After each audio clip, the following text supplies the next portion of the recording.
Salut tout le monde, bienvenue à la parole.tv. Je suis vraiment honoré de pouvoir partager avec vous la parole de Dieu, l'amour de Dieu. Et ce qui est vraiment important pour moi, c'est de lire la parole de Dieu.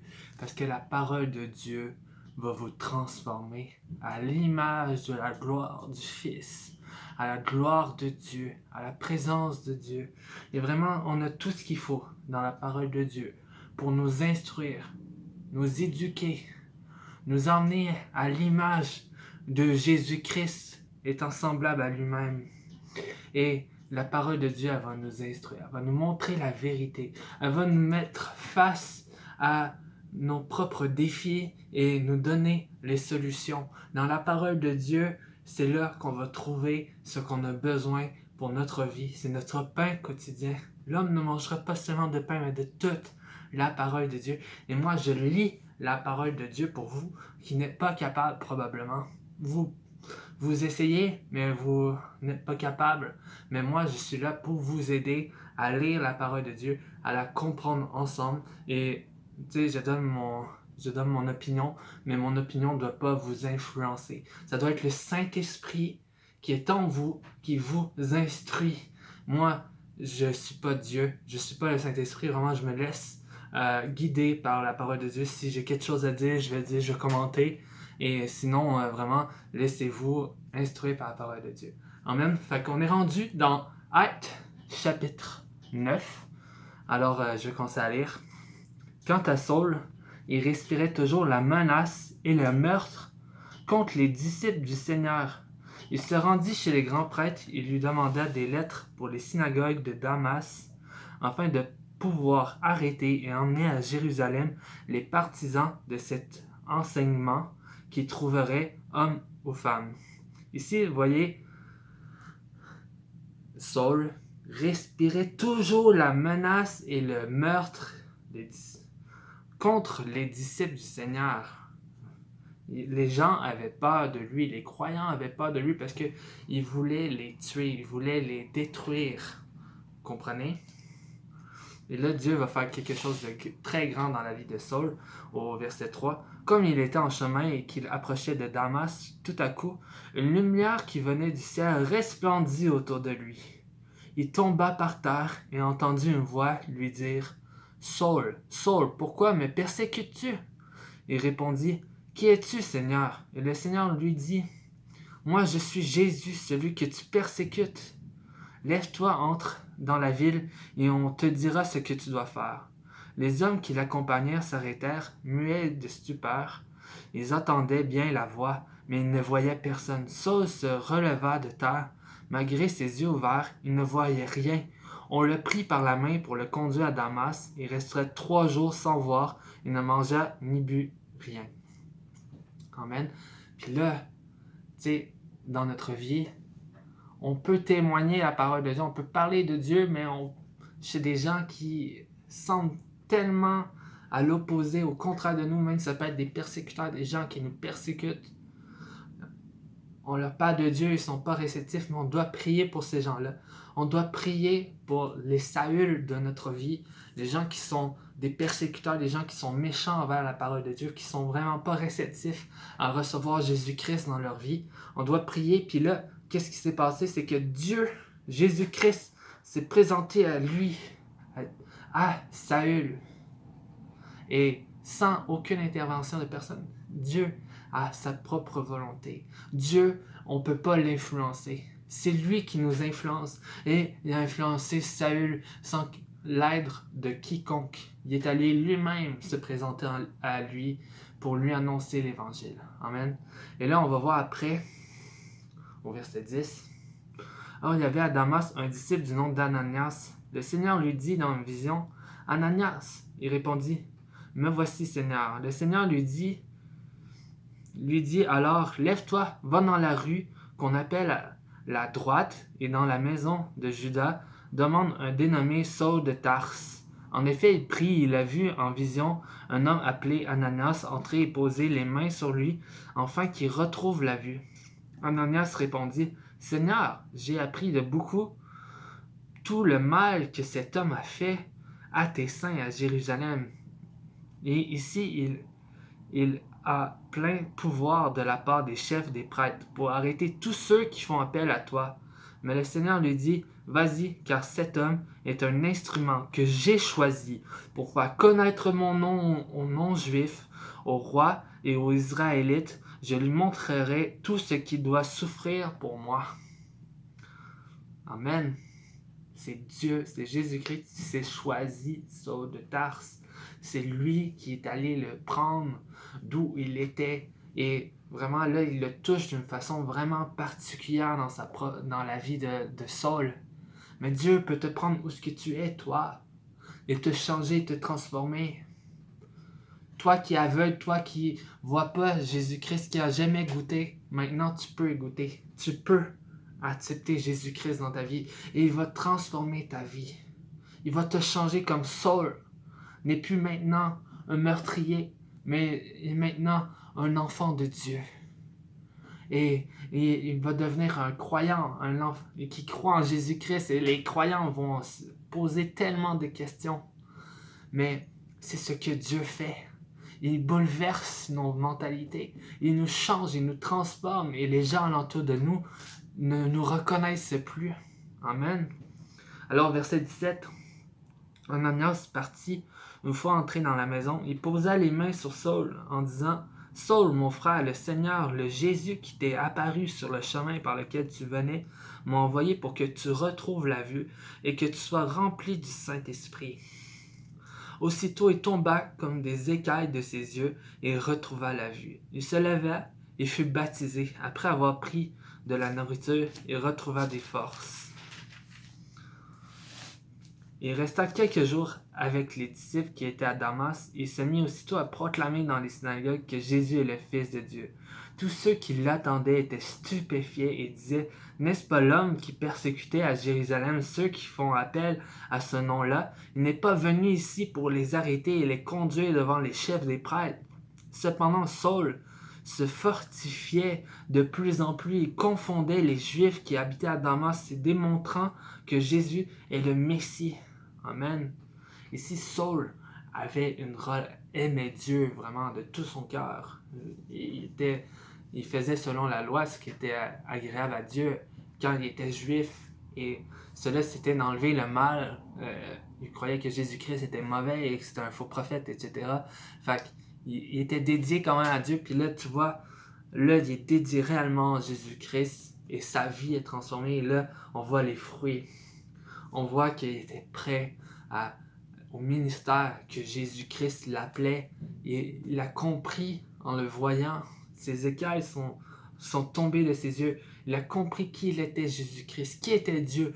Probablement que toutes les Écritures qu'il a lues pendant des années et des années de ses études et de sa consécration sont venues comme enlever un voile pour qu'il comprenne qu'est-ce qui se passe réellement, qui est vraiment notre Dieu. Amen.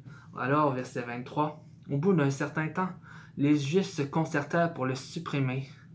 Mais leur complot parvint à la connaissance de Saul. On gardait les portes jour et nuit afin de pouvoir le tuer. Cependant, une nuit, les disciples le prirent et le descendirent le long de la muraille assis dans une corbeille. Arrivé à Jérusalem, Saul essayait de se joindre aux disciples, mais tous avaient peur de lui car ils ne croyaient pas qu'il était un disciple. Alors Barnabas le prit avec lui, le conduisit vers les apôtres et leur raconta comment, sur le chemin, Saul avait vu le Seigneur qui lui avait parlé et avec quelle assurance il avait prêché à Damas au nom de Jésus. Saul allait et venait avec eux dans Jérusalem et s'exprimait en toute assurance au nom du Seigneur. Il parlait aussi et discutait avec les Hellénistes, mais ceux-ci cherchaient à le supprimer. L'ayant appris, les frères l'emmenèrent à Césarée et firent partir pour Tarse. L'Église était en paix dans toute la Judée, la Galilée, la Samarie. Elle s'édifiait, marchait dans la crainte du Seigneur et grandissait à l'aide du Saint-Esprit. Amen. Oui, on change, oui, on est transformé, mais c'est pas tout le monde qui comprend. Et on va être face à la persécution, on va être face à des oppositions forcément dans notre vie, et Dieu va nous protéger. On ne doit pas aller dans la gueule du loup, comme une expression québécoise le dit, mais on doit suivre la volonté de Dieu. Dieu va nous protéger, va nous diriger. Et ici, il a été averti, Saul, 2 fois, et Dieu a tout guidé pour lui. Il les emmenait vers les apôtres qui l'ont approuvé, qui étaient transformés dans le nom de Jésus-Christ. Et ça prend un temps quand même avant que tout ça se passe et que tous les croyants n'aient plus peur de lui. C'est vraiment tout... Dieu confronte Dieu confronte les croyants déjà. Et tu sais, là on parle de mort. Vous voyez, peut-être aujourd'hui on parle pas de mort dans nos églises, de gens qui veulent nous tuer, mais ces choses un jour probablement vont arriver. Et préparez-vous à la persécution. Préparez-vous que lorsqu'on va manifester Jésus-Christ dans notre propre vie et qu'on va être intense dans son amour, intense dans sa compassion, on va vivre forcément de la persécution alentour de nous. Mais cela, ce n'est pas rien, les persécutions. C'est que Dieu nous a jugés dignes de persécuter et de pouvoir partager sa parole. Amen. Et ici aussi, il est dit au verset 31, l'Église s'édifiait, marchait dans la crainte du Seigneur et grandissait à l'aide du Saint-Esprit. Amen. C'est ensemble, dans l'unité entre les croyants, qu'on va grandir, s'édifier dans la crainte du Seigneur. Il faut animer cette crainte-là, ce respect-là dans l'Église de Dieu envers le Seigneur, envers sa parole, envers l'intégrité qu'on doit avoir en Jésus-Christ et cet appel à la sainteté. Amen. Au verset 32, comme Pierre parcourait tout le pays, il descendit aussi rendre visite aux saints qui habitaient à Lydde, si je le prononce mal, à Lydée, je pense. Il trouva un homme appelé Énée, qui était couché sur le lit depuis 8 ans parce qu'il était paralysé. Pierre lui dit, Énée, Jésus-Christ te guérit, lève-toi et fais toi-même ton lit. Aussitôt il se leva, tous les habitants de Lydée et du Saron le virent et se convertirent au Seigneur. Amen. C'était simple. C'était pas compliqué. Vraiment, tu sais, comme Pierre a été guidé par Dieu dans cette situation-là. Il a juste dit, Aîné, tu es guéri. Lève-toi et fais ton lit. C'est simple, des fois. On rend ça compliqué, la parole de Dieu, mais c'est vraiment simple. Lève-toi et marche. Tu es guéri par l'autorité de Jésus-Christ qui m'est donnée. C'est aussi simple, on ne complique pas les choses. Verset 36. Il y avait à Jaffa, parmi les disciples, une femme appelée Tabitha, ce qui signifie gazelle. Elle fait beaucoup de bien et donnait de son argent aux autres. Elle tomba malade et à cette époque-là, elle mourut. Après l'avoir lavée, on la déposa dans une chambre à l'étage. Or, Lydée, en tout cas, désolé encore pour la prononciation, est près de Jaffa, et les disciples avaient appris que Pierre s'y trouvait. Ils envoyèrent donc 2 hommes vers lui pour le supplier de venir jusqu'à chez eux sans tarder.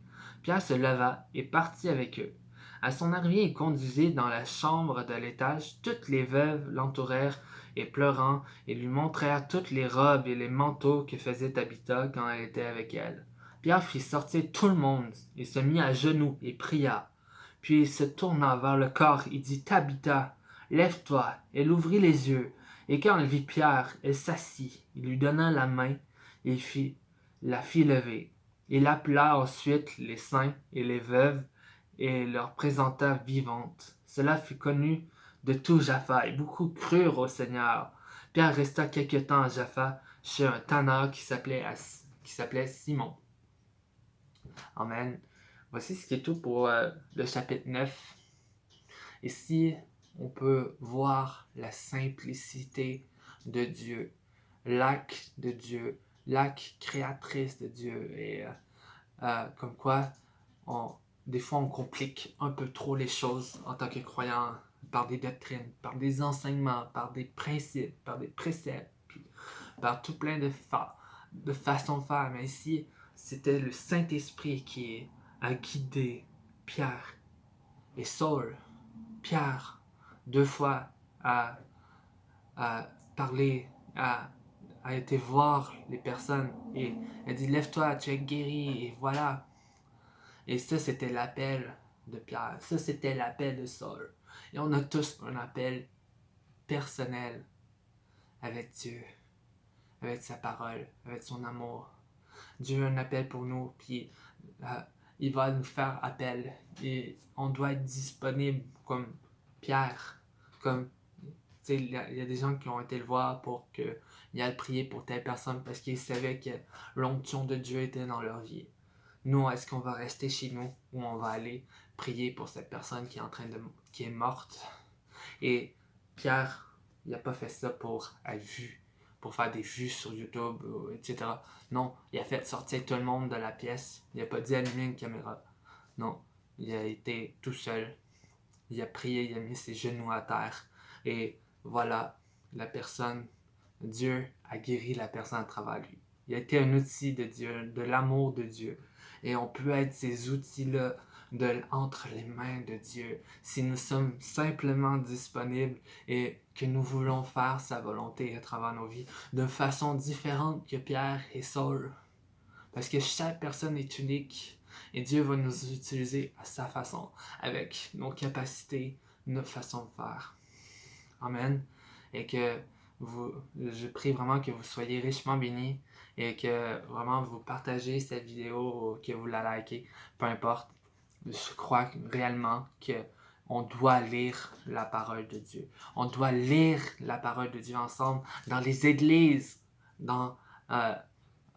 ensemble, en tant que croyants, nous sommes l'Église, assemblés à écouter la parole de Dieu et à nous faire transformer à son image. Amen.